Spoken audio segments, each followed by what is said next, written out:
Sarong letsyonan sa Barangay Rawis, Virac, Catanduanes, ang nasulo kasubanggi.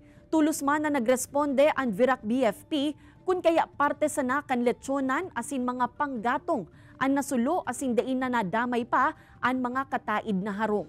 Aminado man ang empleyado na igwang piglutong letsyon, alagad pasado alas 5 panin hapon kan natapos ini. Posible subuot na igwang nawalat na baga na pigikanan kan kalayo. Sa ibong kaini, nagpapadagos pa man giraray ang investigasyon kan mga otoridad sa posibleng pigikanan kan kasulo. Mayo man ni nakulugan sa insidente, mantang pigaaram pa ang kantidad kan danyos na pigwalat kaini.